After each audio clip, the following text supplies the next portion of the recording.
د ورو سوال کړی دی چې آیا ماله دا جایز دی چې زه د خپلې خینې سره کښېنم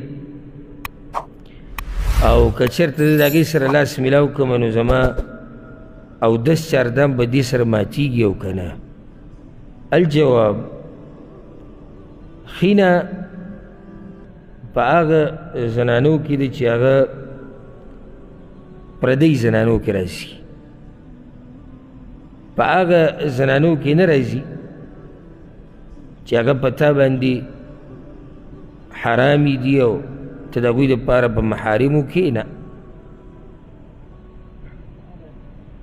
پیغمبر صلی الله علیه وسلم حدیث کې دا وایي، صحیح بخاري صحیح مسلم کې دا حدیث دی چې یو سړی دی د پردۍ ښځې سره نه یوازې کېږي، که یوازې شي نو کان شیطان ثالثهما، شیطان یې دریم شي. اوس دې کې هر اجنبۍ او پردۍ ښځه راله، که هغه خینه ده او که هغه بله رشته کې، تره لور ده، د ماما لور ده، د ترور لور ده. او زمونږ د پښتو معاشره کې د یو څو کارونه ډېر ګډوډ دي.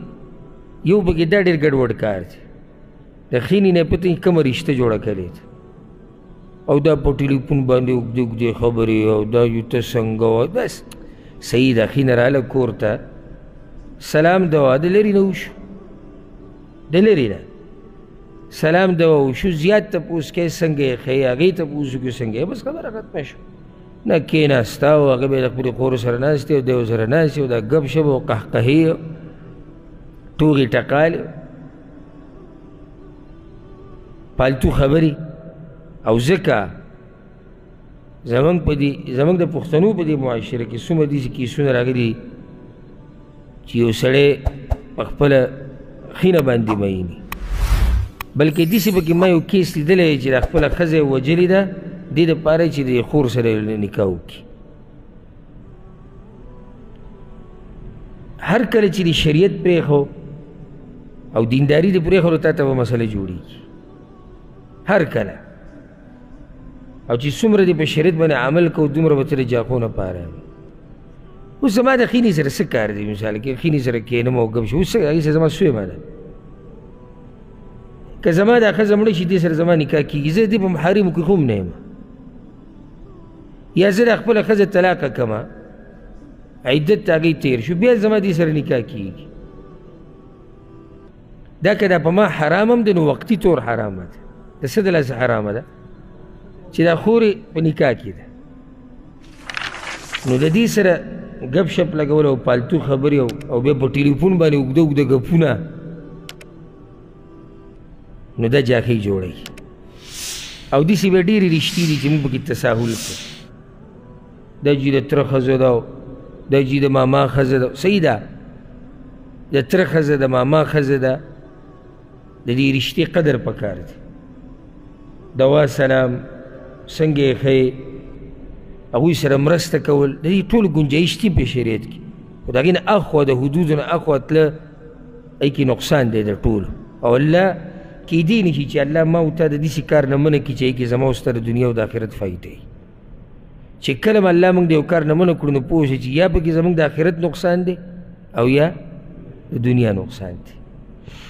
بعض پکې لا ګیلې کوي، ستا خور خو یې ما ته د اختر مبارکي مو نه وي ښځې ته او نه یې ما ته ټلیفون وکړو او نه زما خوا ده. هلکه ته پرې څه کې؟ پردۍ ښځه ده، د اختر مبارکي که در کړه یو ډېره ښه ده، که درې نه کړه هم ډېره ښه ده. زما هغې سره سویمه چې اختر مبارکي به راکوي، زه رایې کړې وزي کې ولیدم پلاني اختر دې مبارک شه، بس الله دې وبخښه، ستا دې مبارک شي، خبره ختمه شوه. یا بیمار شوې تا ته ووایي څنګه یې ښه به، تاسو څنګه یې ښه به، خبره ختمه شوه. دا ګیلې شکوې دا داسې رشته نه ده چې دا به تا نه پرده نه، به تا نه پرده کوي او دې سره لاس میلاول حرام دي. مصافحه د هغې سره دا حرامه ده.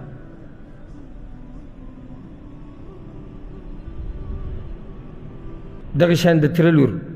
د ماما لور، کاکا لور، دا څومره چې رشتې دي، دا ګورې هغه رشتو کې نه راځي چې موږ د هغوی لپاره محارم یا هغوی به موږ د همیشه لپاره حرام دي. دا خبره یاده ساتئ. بلکې د تره لور او د کاکا لور، ماما لور، دا خو به هم باندې سره حرامه نه ده، هغه کله به موږ باندې حرام ده، هغې سره خو هر ټیم نکاح کېږي، الا دا چې خور یې تا سره په نکاح کې یا تروري په نکاح کې هغه جدا مسله نو دې کې احتیاط پکار دی او دا ردي خبره نه ده چې یاره زموږ زړه سخا دی او زموږ زړه پاک دی دا د زړه خبره نه ده چې زړه سخا دی ځکه موږ دا خبرې کوو دا د شریعت خبره ده او چې په دې خبرو د عمل کوو زړه به دې پاک وي لکه دا اوس د پاک زړه خبره ده یعنې خینه راله رانله ستاسو څه خیال لري سړي زړه پاک دی که سخا دی پاک دی د تره له لور سره زما سوی به د چې لاسونه ورسره میلاوم او قهقهې او کېده او راش او چای واله او ته پکې بسکټ واله او ته ماله ده جوړه واله ده چې کوم سړی دا کارونه نه کوي زړی پاک دی که سخا دی پاک دی موږ ته د ضرورت د خبرو نه ګورې نه منع کوو چې سړی زما د خبرو نه غلط مطلب ووایي د بیمارۍ تپوس کوه د لرې نه دوا سلام ګنجایش دي د لرې نه بغیر د یو ځای کېناستو نه بغیر یو بل ته کتو ته پکې څه ضرورت دی کتو ته پکې هم ضرورت نشته حیاناک سړی زنانو ته سر اوچتوي نه د سره بره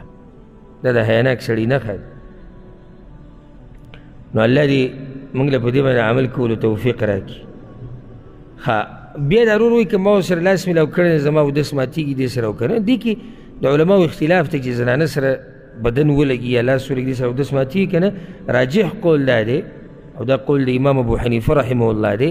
چې زنانه سره چې دې لاس ولګو که په شهوت سره او که بغیر شهوت سره یې دې سره اودس نه ماتېږي الا چې د انسان د بدن نه څه لاړ شي نو دا اودس بیا له دغې سره مات شو دې سره نه دی مات شوی چې لاس دې ولګو ځکه چې په دې دلیل نشته او موږ د الله په بندګانو باندې داسې یو کار نشو لازمولی چې هغه پې الله او د الله پیغمبر نه لازم او پیغمبر صلی الله علیه وسلم چې مونځ کو عایشه رضی الله عنها څه وایي وایي ما خپې غځولې د هغه په دې قبله کې نو چې سجدې له به تو څه چل به یې وکړو ما له به یې لاس راوړو نو ما به له خپې راغونډې ګوره لاس به یې له وړو نو که چېرته زنانه سره لاس لګولو سره اودس ماتېدی نو بیا به دلته هم اودس مات شوی دغه شان بعضو روایتونو کې راځي چې پیغمبر صلی الله علیه وسلم مانځه له وتو او خپلو بیبیانو کې یو بیبي ښکل کړه ځکه دغه سړی وایي د مانځه کې دغه لاس ته شهوت سره نه نو د ښکلولو سره لازم شهوت وي خو بیا هم هغې سره رسول صلی وسلم بیا اودس نه دی کړی لاړ مونځ یې وکړو نو د زنانه سره اودس لاس لګولو سره یا بدن لګولو سره صرف اودس نه ماتېږي چې څو پورې د بدن نه څه تلي نه وي